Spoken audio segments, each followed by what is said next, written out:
ಲಾಂಡಕೋಟಿ ಬ್ರಹ್ಮಾಂಡ ನಾಯಕ ರಾಜಾದಿರಾಜ ಯೋಗಿರಾಜ ಪರಬ್ರಹ್ಮ ಶ್ರೀ ಸಚ್ಚಿದಾನಂದ ಸದ್ಗುರು ಸಾಯಿನಾಥ್ ಮಹಾರಾಜ್ ಕಿ ಜೈ. ಗುರುವಿನ ಪಾದಾರವಿಂದಗಳಿಗೆ ವಂದಿಸುತ್ತಾ ನಮಸ್ತೆ ಸ್ನೇಹಿತರೆ, ಹೇಗಿದ್ದೀರಾ? ಚೆನ್ನಾಗಿದ್ದೀರಾ? ಯಾರೆಲ್ಲ ಹುಟ್ಟುಹಬ್ಬವನ್ನು ಆಚರಿಸ್ಕೊಳ್ತಾ ಇದ್ದೀರೋ, ಹಾಗೆ ಮದುವೆಯ ವಾರ್ಷಿಕೋತ್ಸವವನ್ನು ಆಚರಿಸ್ಕೊಳ್ತಾ ಇದ್ದೀರೋ ಅವರೆಲ್ಲರಿಗೂ ಬಾಬಾರವರ ಅನುಗ್ರಹ ಆಶೀರ್ವಾದ ಸಂಪೂರ್ಣವಾಗಿ ಸಿಗಲಿ ಅಂತೇಳಿ ಬಾಬಾರವರಲ್ಲಿ ಪ್ರಾರ್ಥನೆಯನ್ನು ಮಾಡ್ತಾ ಈ ವಿಡಿಯೋನ ಶುರು ಮಾಡ್ತಾ ಇದ್ದೀನಿ ಸ್ನೇಹಿತರೆ. ನಮಸ್ತೆ. ಮನುಷ್ಯರು ಅಂದಮೇಲೆ ಅನೇಕ ರೀತಿಯ ಇಚ್ಛೆಗಳಂತೂ ಇದ್ದೇ ಇರ್ತವೆ. ಒಂದಲ್ಲ ಒಂದು ರೀತಿಯ ಬಯಕೆ ಎಲ್ಲರನ್ನ ಕಾಡ್ತಾ ಇರುತ್ತೆ.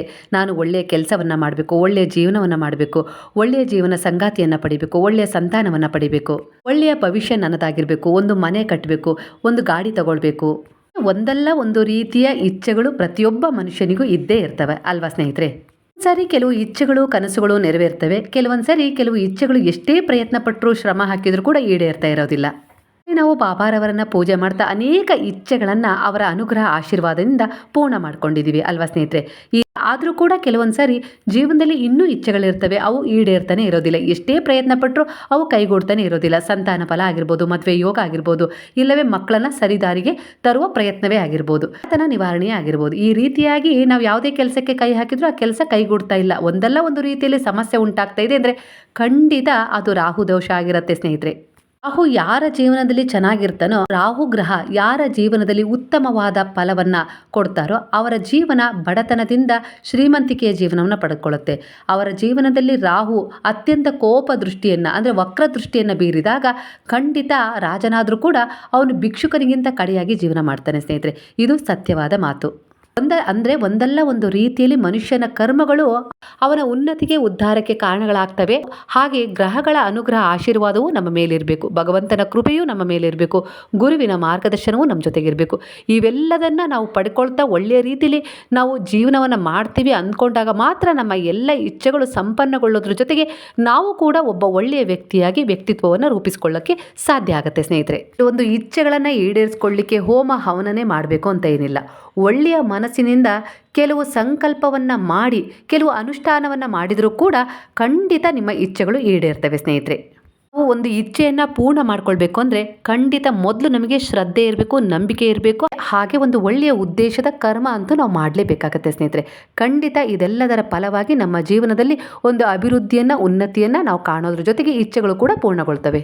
ಮಾಡ್ತೀವೋ ಇಲ್ಲೋ ಗೊತ್ತಿಲ್ಲ, ಮನಸ್ಸಲ್ಲಿ ಒಂದು ಒಳ್ಳೆಯ ಸಂಕಲ್ಪ ಇದ್ದು ಶ್ರದ್ಧೆ ಇದ್ದರೆ, ಭಕ್ತಿಯ ಭಾವ ಶುದ್ಧವಾಗಿದ್ದರೆ ಖಂಡಿತ ಯಾವ ದೇವರೇ ಆಗಲಿ ದೀಪ ಹಚ್ಚ್ರಿ, ಹೂ ಮುಡಿಸ್ರಿ, ನೈವೇದ್ಯ ಮಾಡ್ರಿ ಅಂತ ಹೇಳಿ ಕೇಳೋದಿಲ್ಲ ಸ್ನೇಹಿತರೆ.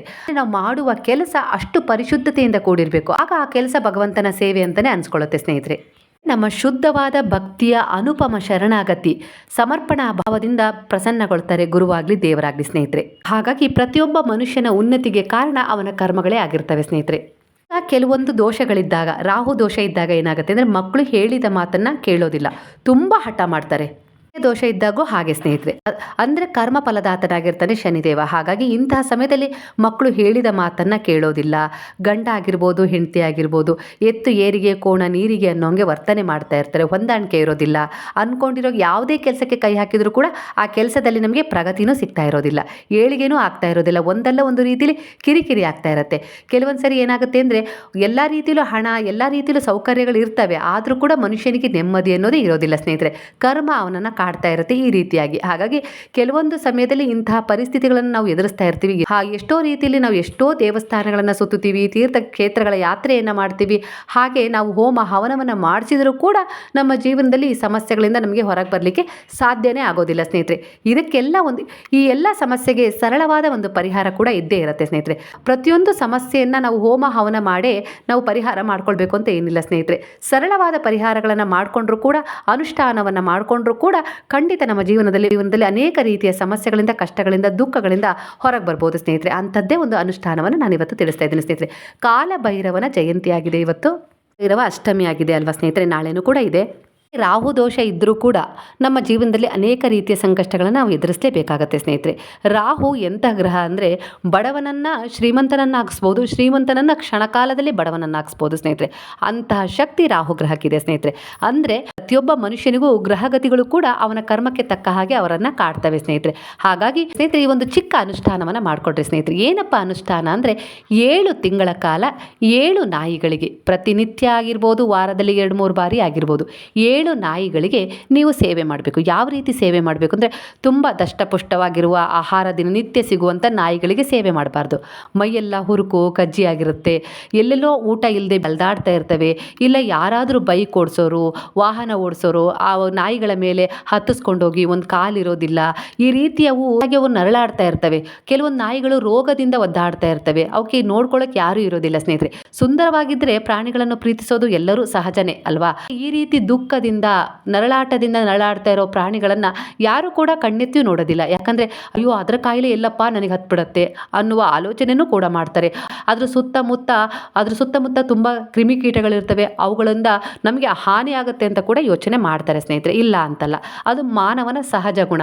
ಅಂದರೆ ಒಂದು ಒಳಗಣ್ಣಿನಿಂದ ನೋಡೋದ್ರ ಬದಲು ಹೊರಗೆ ಯಾವ ರೀತಿ ನಮಗೆ ರಕ್ಷಣೆ ಬೇಕು ಅನ್ನೋದನ್ನು ಮನುಷ್ಯ ಯೋಚನೆ ಮಾಡ್ತಾನೆ. ಪ್ರತಿಯೊಬ್ಬರು ಅಷ್ಟೇ ಸ್ನೇಹಿತರೆ. ಹಾಗಾಗಿ ನಾವು ಇಂತಹ ನಾಯಿಗಳನ್ನು ಗುರುತಿಸಿ, ಅಂದರೆ ಯಾರೋ ರೋಡಲ್ಲಿ ಮಲಗಿರೋ ನಾಯಿ ಮೇಲೆ ಬಸ್ ಹತ್ತಿಸ್ಕೊಂಡೋಗಿರ್ತಾರೆ, ಇಲ್ಲ ಅಂದರೆ ಕಾರ್ ಹತ್ತಿಸ್ಕೊಂಡೋಗಿರ್ತಾರೆ, ಒಂದು ಕಾಲಿರೋದಿಲ್ಲ, ಎಳ್ದಾಡ್ತಾ ಇರುತ್ತೆ, ರಕ್ತ ಸುರಿತಾ ಇರುತ್ತೆ. ಇಂತಹ ಸಂದರ್ಭದಲ್ಲಿ ನಮ್ಮ ತಾಯಿಗೆ ನಾವು ಸಹಾಯ ಮಾಡಬೇಕು. ನಾವೇ ಎತ್ಕೊಂಡು ಆಸ್ಪತ್ರೆಗೆ ಕರ್ಕೊಂಡು ಹೋಗೋಕೆ ಆಗದೆ ಇರ್ಬೋದು, ಆದರೆ ನಾಯಿಯನ್ನು ಸಂರಕ್ಷಣೆ ಮಾಡೋರಿಗೆ ಫೋನ್ ಮಾಡಿದರೂ ಸಾಕು ಸ್ನೇಹಿತರೆ. ಅದು ಕೂಡ ಒಂದು ಒಳ್ಳೆಯ ಸೇವೆ ಅಂತಲೇ ಅನಿಸ್ಕೊಳ್ಳುತ್ತೆ. ಕೈಲಾದ ಸೇವೆ, ಅವರಿಗೆ ಒಂದು ಸ್ವಲ್ಪ ಕೈಲಾದ ಒಂದು 100-200 ಕೊಟ್ಟು ನಾವು ಆ ನಾಯಿಯ ಸೇವೆಯನ್ನು ಮಾಡಿರಿ, ಚೆನ್ನಾಗಿ ನೋಡಿರಿ, ಟ್ರೀಟ್ಮೆಂಟ್ ಕೊಡ್ರಿ ಅದಕ್ಕೆ ಅಂತೇಳಿ ಈ ರೀತಿಯಾಗಿ ನಾವು ಸೇವೆ ಮಾಡಿದ್ರೆ, ಒಂದು 500 ಇಲ್ಲ 1000 ಖರ್ಚು ಮಾಡದೇ ಇರೋ ಅಷ್ಟು ಏನು ಬಡವರಲ್ಲ ನಾವು ಅಲ್ವಾ. ಒಂದೊಂದು ಸಾರಿ ಏನು ಹೊರಗಡೆ ನಾವು ತಿನ್ನಲಿಕ್ಕೆ ಹೋದರೆ ಅಷ್ಟೊಂದು ಹಣವನ್ನು ಖರ್ಚು ಮಾಡ್ತೀವಲ್ವ. ಒಂದು ಪ್ರಾಣಿಗೆ ದಯೆ ಕರುಣೆ ತೋರಿ ನಾವು ಈ ರೀತಿ ಖರ್ಚುಗಳನ್ನು ಮಾಡಿದಾಗ ಖಂಡಿತ ಕಾಲಭೈರವನ ಅನುಗ್ರಹ ಆಶೀರ್ವಾದದ ಜೊತೆಗೆ ನಾವು ರಾಹು ದೋಷದ ನಿವಾರಣೆಯನ್ನು ಕೂಡ ಮಾಡ್ಕೊಳ್ಬೋದು ಸ್ನೇಹಿತರೆ. ಗುರುವಿನ ಅನುಗ್ರಹ ಆಶೀರ್ವಾದದಿಂದ ಜನ್ಮಗಳ ಪಾಪ ಕೂಡ ನಾಶ ಮಾಡ್ಕೊಳ್ಬಹುದು. ಕೇವಲ ಇದು ಭೌತಿಕವಾಗಿ ಹೇಳ್ತಾ ಇಲ್ಲ, ಇದನ್ನ ಪರಿಶೀಲನೆ ಮಾಡಿ ಒಂದು ಪುಸ್ತಕದಲ್ಲಿ ಅಧ್ಯಯನ ಮಾಡಿ ನಿಮಗೆ ತಿಳಿಸ್ತಾ ಇದ್ದೀನಿ ಸ್ನೇಹಿತರೆ. ನಾಯಿನ ಮನೆಯಲ್ಲಿ ಎಷ್ಟೊಂದು ಚೆನ್ನಾಗಿ ಸಾಕ್ತಾರೆ. ಪ್ರಾಣಿನ ಸಾಕಬಾರ್ದು ಅಂತ ಏನಿಲ್ಲ, ಚೆನ್ನಾಗಿರೋ ಪ್ರಾಣಿಯನ್ನು ಎಲ್ಲರೂ ಸಾಕೋದು ಸಹಜ ಅಲ್ವಾ. ಅಂದರೆ ರೋಗ ಬಂದಿದೆ ಇಲ್ಲ ಕಾಯಿಲೆ ಬಂದಿದೆ ಅಂದ ತಕ್ಷಣ ಅದನ್ನು ಸಾಕಿದವರೇ ಹೊರಗಡೆ ಎಲ್ಲಾದರೂ ಕಳಿಸಿದರೆ ಅದು ಕೂಡ ಮಹಾಪಾಪ ಆಗುತ್ತೆ ಸ್ನೇಹಿತರೆ. ಹಾಗೆ ಬೀದಿ ನಾಯಿಗಳು ಬೀದಿ ಪ್ರಾಣಿಗಳು ಇರಬಾರ್ದು ಅಂತ ಏನಿಲ್ಲ. ನಮಗೆ ಎಷ್ಟು ಇಲ್ಲಿ ಬದುಕಲಿಕ್ಕೆ ಹಕ್ಕಿದೆಯೋ ಆ ಪ್ರಾಣಿ ಪಕ್ಷಿಗಳಿಗೂ ಕೂಡ ಇಲ್ಲಿ ಬದುಕಲಿಕ್ಕೆ ಹಕ್ಕಿದೆ ಸ್ನೇಹಿತರೆ. ಕೆಲವೊಂದು ಸಾರಿ ನೀವು ಅಂದ್ಕೊಳ್ಬೋದು, ಅಯ್ಯೋ ನಾವು ನಾಯಿ ಸೇವೆ ಮಾಡಬೇಕು ಅಂತ ಇಷ್ಟ ಇದೆ, ಆದರೂ ಕೂಡ ಒಂದೊಂದು ಸಾರಿ ನಾಯಿಗಳು ಕಚ್ಚಿಬಿಡ್ತವೆ, ರಾಕ್ಷಸತ್ವದಿಂದ ಮೆರೆದಾಡ್ಬಿಡ್ತವೆ, ನಾವೆಷ್ಟೋ ಟಿವಿಗಳಲ್ಲೆಲ್ಲ ನೋಡಿದ್ದೀವಿ ಅಂತ ಹೇಳ್ತೀವಿ ಸ್ನೇಹಿತರೆ. ಇದಕ್ಕೊಂದು ಕಾರಣ ಕೂಡ ನಾನು ಒಂದು ಟಿವಿ ನ್ಯೂಸಲ್ಲಿ ನೋಡಿದ್ದೆ ಸ್ನೇಹಿತರೆ. ಅಂದರೆ ಆ ನಾಯಿ ಯಾಕೆ ಆ ರೀತಿ ವರ್ತನೆ ಮಾಡ್ತವಂತೆ ಅಂದರೆ, ಅವಕ್ಕೆ ಎಷ್ಟೋ ದಿನಗಳಿಂದ ಊಟನೇ ಸಿಕ್ಕಿರಲ್ಲಂತೆ. 8 ದಿನ 15 ದಿನ 20 ದಿನ ಅವು ತುಂಬ ಹಸಿವಿನಿಂದ ನರಳಾಡಿರ್ತವಂತೆ. ಹಾಗೆ ಯಾರಾದರೂ ಈ ಥರ ರೋಡಲ್ಲಿ ಮಲಗಿದಾಗ ಬೈಕ್ ಹತ್ತಿಸ್ಕೊಂಡು ಹೋಗೋದು, ಕಾರ್ ಹತ್ತಿಸ್ಕೊಂಡು ಹೋದಾಗ ಅವಕ್ಕೆ ಅತೀವ ನೋವಾಗಿರುತ್ತೆ, ಗಾಯ ಆಗಿರುತ್ತೆ. ಆಗ ಅವು ಆ ರೀತಿಯಾಗಿ ಸೇಡಿನ ಭಾವನೆಯನ್ನು ಹೊಂದುತ್ತವಂತೆ ಸ್ನೇಹಿತರೆ. ಮನುಷ್ಯನಾದರೂ ಬಿಡ್ತಾನ? ನೀವೇ ಯೋಚನೆ ಮಾಡಿರಿ. ಬುದ್ಧಿ ಇರೋ ಪ್ರಾಣಿ ನಾವು, ಎಲ್ಲದಕ್ಕಿಂತ ಬುದ್ಧಿ ಇರೋ ಪ್ರಾಣಿ ನಾವು. ಹಾಗೆ ಮಾತಾಡ್ತೀವಿ, ಕಷ್ಟ ಇದೆ, ದುಃಖ ಇದೆ, ನಂಗೆ ಹಸಿವಾಗ್ತಾ ಇದೆ ಅಂತೇಳಿ ಕೇಳ್ತೀವಿ. ಅಂಥದ್ರಲ್ಲಿ ಆ ಪ್ರಾಣಿ ಮೂಕ ಪ್ರಾಣಿ ಏನು ತಾನೇ ಮಾಡೋಕ್ಕಾಗತ್ತೆ. ಇಂತಹ ಪ್ರಾಣಿ ಮೇಲೆ ದೌರ್ಜನ್ಯ ಮಾಡಿದಾಗ ಅವು ಈ ರೀತಿಯಾಗಿ ವ್ಯತಿರಿಕ್ತವಾಗಿ ಆಡ್ತವಂತೆ ಸ್ನೇಹಿತರೆ. ಈ ಥರ ಬೀದಿ ನಾಯಿಗಳಿಗೆ ಬೀದಿ ಪ್ರಾಣಿಗಳಿಗೆ ಪುರಸಭೆ ಕಡೆಯಿಂದ ಎಷ್ಟೆಷ್ಟೋ ದುಡ್ಡು ಕಲೆಕ್ಷನ್ ಮಾಡ್ತಾರೆ. ಒಂದಲ್ಲ ಒಂದು ರೀತಿಯ ಕಾರಣಗಳನ್ನು ಕೊಟ್ಟು ತೆರಿಗೆಯನ್ನು ವಸೂಲಿ ಮಾಡ್ತಾರಲ್ವಾ.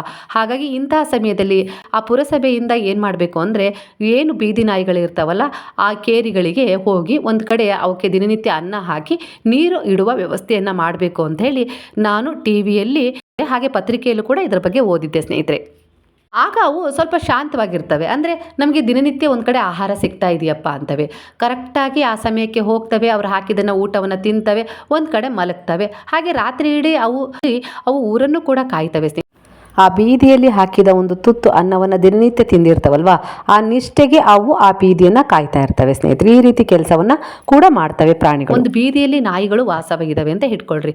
ಆ ಸಮಯದಲ್ಲಿ ಆ ಬೀದಿ ಜನರು ಎಷ್ಟೆಷ್ಟಾಗುತ್ತೋ ಅದಕ್ಕೆ ದಿನನಿತ್ಯ ಸ್ವಲ್ಪ ಅನ್ನ ಏನೋ ಹಾಕ್ತಾ ಇರ್ತಾರೆ.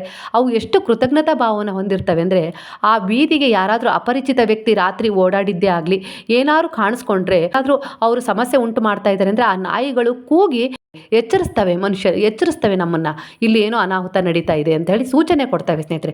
ನಾವು ಈ ರೀತಿ ಎಷ್ಟೋ ಸೂಚನೆಗಳನ್ನು ಗಮನಿಸಿದ್ದೀವಲ್ವಾ. ಅಂದರೆ ನಾಯಿಯನ್ನು ನಾವು ಅವು ಕಚ್ಚುತ್ತವೆ ಅಂಥೇಳಿ ಅಷ್ಟೇ ದೂಷಣೆ ಮಾಡೋದು ತಪ್ಪಾಗತ್ತೆ. ನಾವು ಅವುಗಳ ಬಗ್ಗೆ ಸ್ವಲ್ಪ ಕಾಳಜಿಯನ್ನು ವಹಿಸಬೇಕಾಗತ್ತೆ ಅಲ್ವಾ. ಒಂದು ಪ್ರಾಣಿಯನ್ನೇ ಆಗಿರ್ಬೋದು, ಒಬ್ಬ ಮನುಷ್ಯನನ್ನೇ ಬೆಟ್ ಮಾಡಿ ತೋರಿಸಿ ಅವನು ಕೆಟ್ಟವನು ಅಂತ ಹೇಳೋದಕ್ಕಿಂತ ಮೊದಲು ಅವನು ಕೆಟ್ಟವನು ಯಾಕೆ ಆಗಿದ್ದಾನೆ ಅನ್ನೋದ್ರ ಬಗ್ಗೆನೂ ನಾವು ಯೋಚನೆ ಮಾಡಬೇಕಾಗತ್ತಲ್ಲ. ಎಲ್ಲರಿಗೂ ಎಲ್ಲ ವಿಚಾರನ ಅನ್ವಯಿಸೋದಿಲ್ಲ ಸ್ನೇಹಿತರೆ. ಕೆಲವರು ಹುಟ್ಟತಾನೆ ಕೆಟ್ಟ ಬುದ್ಧಿಯನ್ನು ಕೆಟ್ಟತನವನ್ನು ಹೊಂದಿರ್ತಾರೆ, ಅಂಥವ್ರಿಗೆ ಈ ವಿಚಾರ ಸಮನ್ವಯಗೊಳ್ಳೋದಿಲ್ಲ. ಸ್ನೇಹಿತರೆ, ಪರಿಹಾರ ಅಷ್ಟೇ ಹೇಳ್ಬೋದಿತ್ತು, ಇಷ್ಟೆಲ್ಲ ಯಾಕೆ ಹೇಳೋ ಅವಶ್ಯಕತೆ ಇತ್ತು ಅಂತ ನೀವು ಕೇಳ್ಬೋದು. ಕೆಲವರು ಏನಂತಾರೆ ಗೊತ್ತಾ ಕಮೆಂಟಲ್ಲಿ, ನಾವೇನೋ ನಾಯಿಗೆ ಊಟ ಹಾಕಬೇಕು ಅಂತ ಹೇಳಿ ನಮ್ಗೆ ಆಸೆ ಇದೆ, ಆದರೆ ಕೆಲವೊಂದು ನಾಯಿಗಳು ಬೀದಿಯಲ್ಲಿ ಎಷ್ಟೋ ಸಣ್ಣ ಮಕ್ಕಳನ್ನೆಲ್ಲ ಕಚ್ಚಿದಾವೆ, ಅದಕ್ಕೋಸ್ಕರ ನಮಗೆ ನಾಯಿ ಕಂಡ್ರೆ ತುಂಬ ಭಯ ಅಂತ ಹೇಳ್ತಾರೆ ಸ್ನೇಹಿತರೆ. ಹಾಗೆ ನಾಯಿಗೆ ಊಟ ಹಾಕಿದ ತಕ್ಷಣ, ಸೇವೆ ಮಾಡಿದ ತಕ್ಷಣ ನಮ್ಮ ಕಷ್ಟಗಳೆಲ್ಲ ಪರಿಹಾರವಾಗ್ತಾವ ಅಂತಲೂ ಕೇಳ್ತಾರೆ ಸ್ನೇಹಿತರೆ. ಹಾಗಾಗಿ ರೀತಿಯಾಗಿ ಸಂಕ್ಷಿಪ್ತವಾಗಿ ವಿವರಣೆಯನ್ನು ಕೊಟ್ಟಿದ್ದೀನಿ. ಪ್ರಾಣಿಗಳಿಗೂ ಬುದ್ಧಿ ಇದೆ, ಇಲ್ಲ ಅಂತಲ್ಲ. ನಾಯಿಗಳಿಗೂ ಒಂದು ಕೃತಜ್ಞತಾ ಭಾವ ಅನ್ನೋದಿರುತ್ತೆ ಸ್ನೇಹಿತರೆ. ನಿಯತ್ತಿನ ನಾಯಿ, ನಿಷ್ಠೆಗೆ ನಾಯಿನ ಹೋಲಿಸ್ತಾರಲ್ವ ಸ್ನೇಹಿತರೆ. ಹಾಗಾಗಿ ನಾಯಿ ಏನು ಅತ್ಯಂತ ಕೆಟ್ಟ ಪ್ರಾಣಿ ಅಂತೂ ಅಲ್ವೇ ಅಲ್ಲ ಸ್ನೇಹಿತರೆ. ಮನುಷ್ಯ ಆ ನಾಯಿಯ ಗುಣವನ್ನು ಆ ರೀತಿಯಾಗಿ ಮಾರ್ಪಡಿಸಿರ್ತಾನೆ. ಅಂದರೆ ಅವುಗಳನ್ನು ತುಚ್ಛವಾಗಿ ಕಾಣೋದಾಗಲಿ, ಅವುಗಳು ನರಳಾಡುವ ಸಮಯದಲ್ಲಿ ಕಡೆಗಣಿಸಿದ್ದಾಗಿರ್ಬೋದು, ಇಲ್ಲ ಅವುಗಳ ಮೇಲೆ ವಾಹನಗಳನ್ನು ಹತ್ತಿಸಿ ನೋವು ಕೊಟ್ಟಿದ್ದಾಗಿರ್ಬೋದು, ಸುಮ್ಮನೆ ಹೊಡೆಯೋದಾಗಿರ್ಬೋದು. ಅದಕ್ಕೋಸ್ಕರ ನಾನೊಂದು ಸಣ್ಣ ಉದಾಹರಣೆ ಕೊಟ್ಟೆ ಅಷ್ಟೇ ಸ್ನೇಹಿತರೆ. ಒಟ್ಟಾರೆಯಾಗಿ ಹೇಳಬೇಕು ಅಂದರೆ 7 ತಿಂಗಳ ಕಾಲ 7 ನಾಯಿಗಳಿಗೆ, ಯಾವುದಾದ್ರೂ ನಿರ್ಗತಿಕ ನಾಯಿಗಳು ಅಂದರೆ ಅನಾಹುತಕ್ಕೀಡಾಗಿರುವ ಅಸಹಾಯಕ ನಾಯಿಗಳಾಗಿರ್ಬೋದು, ಅನಾಹುತಕ್ಕೀಡಾಗಿರುವ ನಾಯಿಗಳಾಗಿರ್ಬೋದು, ಹಿಂಸೆ ಅನುಭವಿಸ್ತಾ ಇದ್ವಿ, ಮೈಯೆಲ್ಲ ಕಜ್ಜಿಯಾಗಿದೆ, ಈ ರೀತಿ ನಾಯಿಗಳನ್ನು ಕಂಡಾಗ ಎಷ್ಟಾಗುತ್ತೋ ಅಷ್ಟು ನಿಮ್ಮ ಕೈಲಾದ ಸೇವೆಯನ್ನು ಯಾವ ರೀತಿಯನ್ನಾದರೂ ಮಾಡ್ಬೋದು. ಇಲ್ಲ ಯಾರಿಗಾದರೂ ನೀವು ತಿಳಿಸಿ ಅವರಿಂದ ಸೇವೆಯನ್ನಾದರೂ ಮಾಡಿಸ್ಬೋದು, ಇಲ್ಲ ನಿಮಗೆ ಮಾಡೋಕ್ಕಾಗತ್ತೆ ಅಂದರೆ ಮಾಡ್ಬೋದು. ಈ ರೀತಿಯೆಲ್ಲ ನೀವು ಸೇವೆಯನ್ನು ನಾಯಿಗೆ ಮಾಡಿದ್ದೇ ಆದರೆ ಖಂಡಿತ ಕಾಲಭೈರವನ ಆಶೀರ್ವಾದದ ಜೊತೆಗೆ ರಾಹು ದೋಷ ನಿವಾರಣೆ ಆಗುತ್ತೆ. ಗುರುವಿನ ಅನುಗ್ರಹ ಆಶೀರ್ವಾದ ಸಂಪೂರ್ಣವಾಗಿ ಸಿಗುತ್ತೆ. ಗುರುವಿನ ಕೃಪೆಗೂ ಕೂಡ ಕಾರಣರಾಗ್ತೀರಾ ಸ್ನೇಹಿತರೆ. ಬಾಬಾರವರಿಗೆ ನಾಯಿ ಅಂದರೆ ತುಂಬ ಪ್ರೀತಿ. ಹಾಗೆ ದತ್ತಾತ್ರೇಯನ ಪಾದಗಳಲ್ಲಿ ನಾಯಿ ಯಾವಾಗಲೂ ವಾಸವಾಗಿರ್ತವೆ ಸ್ನೇಹಿತರೆ. ಹಾಗಾಗಿ ನಾವು ರಾಹು ದೋಷದ ನಿವಾರಣೆಗಾಗಿ ನಾವು ನಾಯಿಗಳ ಸೇವೆಯನ್ನು ಮಾಡಬೇಕು. ಅದು ಕೂಡ ಈ ರೀತಿ ನಿರ್ಗತಿಕ ಹಾಗೆ ಹಾನಿಗೊಳಗಾದ ನಾಯಿಗಳ ಸೇವೆಯನ್ನು ಮಾಡಬೇಕು ಸ್ನೇಹಿತರೆ. ತುಂಬ ಚೆನ್ನಾಗಿರೋ ಪ್ರಾಣಿಯನ್ನು ನಾವು ಮುದ್ದಾಡೋದು ಸಹಜ ಅಲ್ವಾ. ಅವುಗಳನ್ನು ನಾವು ತಂದು ಕೂಡ ಮನೆಗೆ ಸಾಕ್ತೀವಿ. ಅದೇ ಈ ರೀತಿಯಾಗಿ ಹಾನಿಗೊಳಗಾದ ನಾಯಿ ಆಗಿರ್ಬೋದು, ತುಂಬ ಕುರೂಪತನದಿಂದ ಕೂಡಿರ್ತವೆ, ಮೈಯೆಲ್ಲ ಹುಣ್ಣಾಗಿರ್ತೀವಿ, ಈ ನಾಯಿಗಳ ನೋವನ್ನು ಯಾರೂ ಕೇಳೋದಿಲ್ಲ ಅಲ್ವಾ ಸ್ನೇಹಿತರೆ. ಹಾಗಾಗಿ ಈ ರೀತಿ ನಾಯಿಗಳ ಸೇವೆಯನ್ನು ನಾವು ಮಾಡಿದ್ದೇ ಆದರೆ ಕಾಲಭೈರವನ ಕೃಪಾ ಕಟಾಕ್ಷಕ್ಕೆ ಪಾತ್ರರಾಗುವುದಲ್ಲದೆ ರಾಹು ದೋಷ ಸಂಪೂರ್ಣವಾಗಿ ನಿವಾರಣೆ ಆಗತ್ತೆ ಸ್ನೇಹಿತರೆ.